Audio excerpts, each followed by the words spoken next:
Oi pessoal, meu nome é Iane e no vídeo de hoje eu vou falar 10 habilidades importantes para a escrita, então vem comigo! Então vamos lá, no vídeo de hoje, 10 habilidades importantes para a escrita. Existem várias habilidades que são importantes, hoje eu vou falar apenas 10.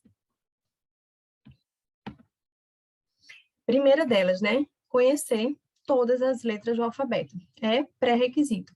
A criança ela tem que identificar essas letras, saber que aquela forma, aquele símbolo representa aquela letra e o som que ela faz, tipo a letra A. Ela tem que saber que o símbolo da letra A vai para cima, vai para baixo, que aquele símbolo representa a letra A e que tem esse som, A. Então, a criança ela tem que saber, todas as letras do alfabeto. Então, no início a gente usa a letra bastão, que é mais fácil, inclusive, para a coordenação motora, as crianças elas não precisam de tanto refinamento assim para fazer, e depois que a gente vai para a letra cursiva. Começamos sempre, com as vogais, e depois as consoantes, e apresentar as letras, de diferentes formas, sempre buscando recursos que a criança goste. Então, o que é que eu quero dizer aqui? Que a gente vai apresentar a mesma letra, de várias formas à criança, principalmente crianças que têm atraso no desenvolvimento, que a gente tem que fazer muita repetição. Então, a gente não vai apresentar a letra A sempre do mesmo jeito. Então, a gente vai sim usar o papel, apresentar aqui a letra A para a criança, mas com esse mesmo papel, a gente pode pedir para ela pintar a letra A, para ela pintar com tinta a letra A, para fazer colagem com grãos, ou colagem de pedacinhos de EVA. A gente vai pedir para ela fazer com massinha de modelar. Então, vamos usar os recursos que a criança gosta para poder ensinar que aquela letra tem aquele formato e que tem aquele som. Porque quando a gente apresenta da mesma forma, sempre fica uma coisa muito repetitiva e maçante, e muitas vezes a criança ela perde o interesse. Então, a gente tem que buscar sempre os recursos que a criança gosta. A segunda habilidade, percepção visual. Quando eu falo em percepção visual, eu me refiro ao rastreio visual e à discriminação visual, que são duas habilidades diferentes que normalmente são usadas juntas, Elas são sempre bem acompanhadas uma da outra. Então, rastreio visual é aquela habilidade que a pessoa tem de seguir o movimento com o olhar. Inclusive, tem um teste que os pediatras fazem com o bebezinho, que coloca aqui o dedo, na frente da criança, ou algum tipo de brinquedo, para ver se a criança ela acompanha o objeto com o olho.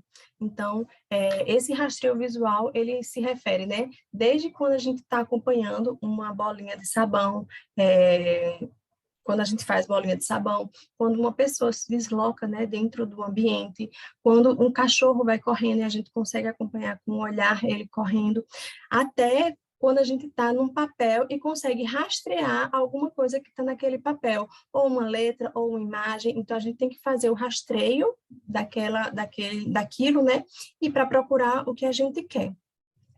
Já a discriminação visual, como o próprio nome já diz, é quando a gente consegue discriminar entre duas coisas. Quando a gente tem um estojo cheio de lápis e você pede para a criança pegar um lápis vermelho, todos os lápis são iguais. Então, o formato, o tamanho são iguais, mas o que vai mudar é a cor. Então, ela vai ter que rastrear que todos os lápis estão ali, mas vai ter que discriminar a cor vermelha para poder pegar. Eu vou dar um exemplo aqui de um livro, que a gente faz muito isso com a criança, Quando a gente está lendo, pega o livro e abre e pergunta à criança, cadê o sol? Então, quando a criança olha para o livro, ela vai ter que rastrear, todo o cenário que está lá no livro e vai ter que discriminar as imagens e procurar onde está o sol. Isso é uma habilidade de percepção visual, onde a gente começa, com imagens e depois a gente vai para imagens menores, para cenários que têm mais informações e para as letras. Coordenação bilateral, que é a capacidade de usar os dois lados do corpo, o direito e o esquerdo, juntos, ou seja, a gente está sempre usando o lado direito e esquerdo juntos. Só que esse movimento, eles podem fazer, esses dois lados do corpo, eles podem fazer o mesmo movimento ou movimentos alternados. Então, Quando a gente faz o mesmo movimento dos dois lados, é quando a gente está jogando uma bola, quando a gente está carregando um objeto. Então, meus dois braços, né, minhas duas mãos, elas conseguem fazer, elas estão fazendo o mesmo movimento. Movimentos alternados, eles podem ser simétricos ou assimétricos. Os dois lados, eles se movem juntos, né, de forma alternada, simétrica, quando a gente está, por exemplo, subindo uma escada. Então, ela está fazendo o mesmo movimento, né, simétrico e alternado. Quando a gente está, por exemplo, cortando, os dois lados do corpo estão fazendo um movimento. Um lado está segurando o papel, o outro lado, a minha outra mão, né, está segurando a tesoura e fazendo um movimento. Então, os movimentos, eles são diferentes. Eles estão fazendo juntos, só que diferentes. Por exemplo, vou dar outro exemplo, de andar de bicicleta. Quando a pessoa está andando de bicicleta, a gente está fazendo os movimentos, está trabalhando na coordenação bilateral, fazendo os movimentos alternados e simultâneos. Uma perna vai para cima, outra vai para baixo. Então, essa coordenação bilateral, ela é fundamental, porque a gente, quando vai escrever, a gente segura com uma mão e escreve com a outra. A gente vai sempre usar, né, o lado dominante para fazer a atividade principal e o lado não dominante para auxiliar, como abotoar, enfim, qualquer atividade que use as duas mãos. Então, a coordenação bilateral é uma habilidade super importante de ser trabalhada como pré-requisito. Consciência corporal. Aqui eu coloquei até aumentei, né? Vou falar mais algumas coisas sobre consciência corporal, porque muitas pessoas não sabem a importância disso. Então, consciência corporal não é uma capacidade inata, ou seja, não é uma coisa que a gente vai aprender sozinho ao longo do tempo, como, por exemplo, sustentar a cabeça, se sentar. Se ninguém ensinar o bebê a fazer isso, ele vai conseguir fazer. Mas a consciência corporal, né, nem sempre. Então, ou seja, né, as interações com o ambiente que ajudam as crianças a ganhar a compreensão do espaço, o espaço que o corpo ocupa, sua posição, como se move, a necessidade de empregar mais ou menos força em determinado músculo, de se manter em equilíbrio e de coordenar os movimentos. Então, a consciência corporal, ela está diretamente relacionada ao ambiente e às experiências que aquele corpo teve. Então, o desenvolvimento desse conjunto de percepções é fundamental para o bom desempenho de atividades acadêmicas.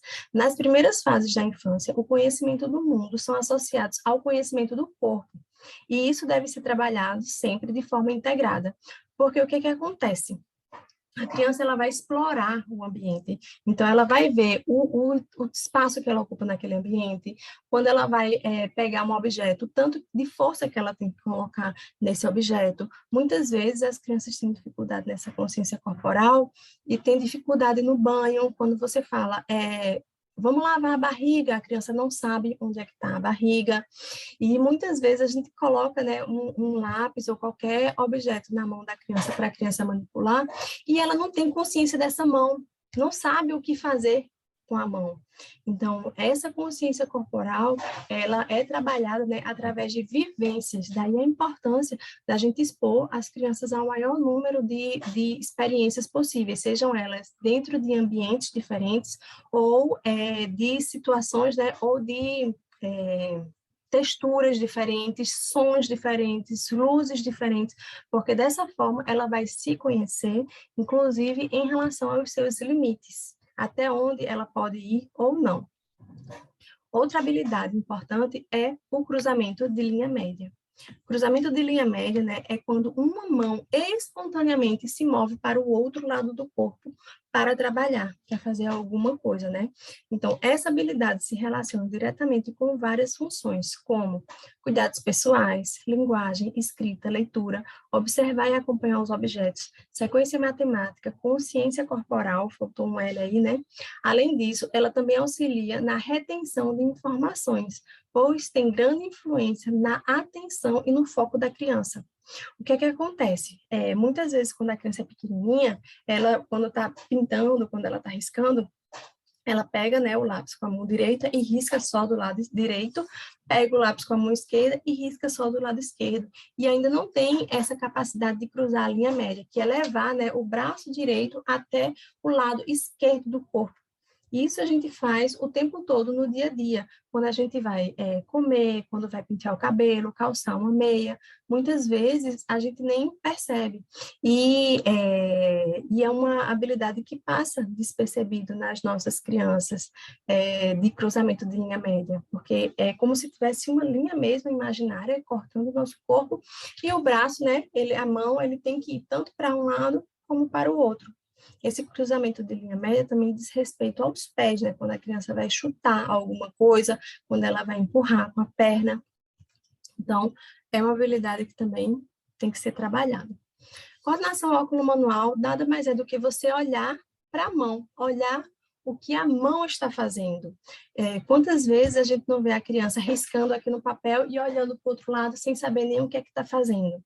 Então, é pré-requisito que a criança ela olhe para a mão, olhe para o objeto que ela está manipulando, olhe para a função que aquilo ali está exercendo. Então, aqui eu coloquei, né, mão, lápis e papel. A criança ela tem que olhar para a mão, para a posição que o lápis está, para o que o lápis está fazendo, né, no papel, se ele está desenhando, se ele está riscando, qual é o tipo de movimento que está sendo feito. Eu coloquei aqui o exemplo do lápis e do papel, mas podia ser uma tesoura, podia ser massinha de modelar. Ela tem que olhar para as mãos, olhar o que as mãos estão fazendo. Daí aí já entra também essa questão da consciência corporal, né? Ela tem que saber onde a mão dela está e para que aquela mão serve. Formação de letras, né? Que aí está diretamente relacionado com o ritmo, porque quando a gente escreve, a gente tem um ritmo de escrita. O freio inibitório, que é quando a gente consegue escrever uma letra e parar, dar um espaço e continuar escrevendo outra letra ou outra palavra. E o tipo de letra, que a gente começa, né, sempre com letra bastão, porque é muito mais fácil para a criança ela fazer traços retos maiores do que fazer um movimento, né, de giro de punho e fazer uma letra cursiva. Porque na letra bastão a gente faz uma letra, para, faz a outra, para, e na letra cursiva não, é um movimento contínuo, a gente precisa de ritmo. Eu até vou deixar aqui a indicação, vou colocar aqui na descrição do vídeo, um outro vídeo que eu falo de letra bastão e letra cursiva, né, das diferenças das duas. Então, formação de letras e noção espacial. Quando a criança está aprendendo a desenhar, aprendendo a escrever, muitas vezes ela passa do papel no desenho de um círculo, ela passa para fora, né, do círculo, ou quando ela está na fase de escrita, ela escreve uma letra bem grande, outra letra bem pequena, não respeita, né, as margens ou a linha de cima e de baixo. Então, essa noção espacial, ela está diretamente relacionada com isso. É da criança entender, né, que ela escreve da esquerda para a direita, essa questão de cima para baixo e de baixo para cima, né, também, porque ela vai subir e descer o tempo todo para escrever, e o tamanho da letra. Essa questão do tamanho da letra, a princípio a gente pode usar aquela estratégia, né, dos quadradinhos para a criança escrever dentro do quadrado e delimitar esse espaço, ou até mesmo caderno ou papéis, né, com as pautas mais largas, onde a criança ela vai ter um espaço maior para fazer uma letra maior, já que quanto menor a letra, mais difícil, né, mais refinado o movimento precisa ser. Então, essa noção espacial, ela começa na coordenação motora ampla, para depois ir para a coordenação motora fina, assim como o freio inibitório também. O freio inibitório, ele começa, né, lá na coordenação ampla, para depois ir para praxia fina. Sequenciamento, aqui eu coloquei, né, sequenciamento de ações, sequenciamento de escrita e sequenciamento de fala. A gente pensa que não tem ligações, mas está tudo interligado. Uma criança que tem dificuldade de planejamento motor e tem dificuldade de sequenciamento de ações, ou seja, fazer várias ações seguidas, ela vai ter dificuldade em sequenciamento de escrita e sequenciamento de fala também. Quando eu falo de ações seguidas, é tipo assim, Pedrinho, vá no seu quarto e pegue uma blusa no guarda-roupa. Ele vai ter que se deslocar até outro ambiente, abrir a porta do guarda-roupa, abrir a gaveta, pegar a blusa, fechar a gaveta, fechar a porta do guarda-roupa e trazer a blusa para mim. Então, olha a quantidade de ações que a criança não tem que fazer. Ou simplesmente pega esse papel e joga no lixo, a criança vai ter que se abaixar, pegar o papel, se deslocar até um lixeiro e jogar no lixo. A quantidade de ações que a criança não tem que fazer.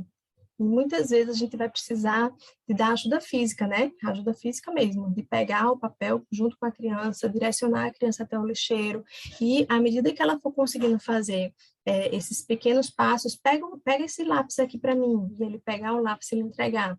Pega esse lápis e guarda no estojo, pegar esse lápis, colocar abrir o estojo, né? Guardar e fechar o estojo. A gente vai aumentando essa quantidade de ações, sempre do menos para o mais. Na escrita também não é diferente. Ela vai aprender primeiro as letras, depois palavras pequenas, né? Como sol, bola, casa. Então, assim, palavras simples, com 2 sílabas, e depois palavras maiores, frases e assim por diante. E na fala também. Normalmente, crianças que têm dificuldade de planejamento motor, global, elas têm dificuldade de planejamento motor oral também. É bem comum em crianças com apraxia de fala. Daí a importância da estimulação motora, né, nessas crianças, porque a gente acha que o motor não tem muito a ver com a fala, mas essa questão do planejamento motor e sequenciamento tem tudo a ver com o global, com o oral. Então, é também, né, pré-requisito para escrita. E o último aqui, né, o 10º, eu escolhi a força, porque muitas vezes a gente pensa que a criança, para escrever, ela precisa de força na mão, mas a mão, ela está lá na extremidade. Ela precisa de força, né, desde o centro, desde o tronco. Ela precisa se sentar bem. Para se sentar bem, ela tem que ter força no tronco, abdominais, cintura escapular, o braço, a mão e os dedos. Então, a força, ela não é força só na mão. Ah, meu filho tem fraqueza na mão. Quando você observa, não é só a mão, é todo o membro superior, né? Cintura escapular e tronco. Aquelas crianças que se sentam na cadeira e já caem, assim, ou vão escorregando, não tem muito controle de tronco, não tem força abdominal, são crianças que vão ter também, né, dificuldade na escrita, dificuldade por conta da força. E essa força, né, a gente começa a trabalhar do centro para a extremidade. Então, obrigada para vocês que assistiram até agora. Não esqueçam de curtir esse vídeo, comentar, compartilhar o que é que vocês estão achando, né, de vídeos nesse formato. E não se esqueçam também de se inscrever no canal para quem ainda não é inscrito. Espero que vocês tenham gostado, que tenha sido útil de alguma forma, e vejo vocês no próximo vídeo.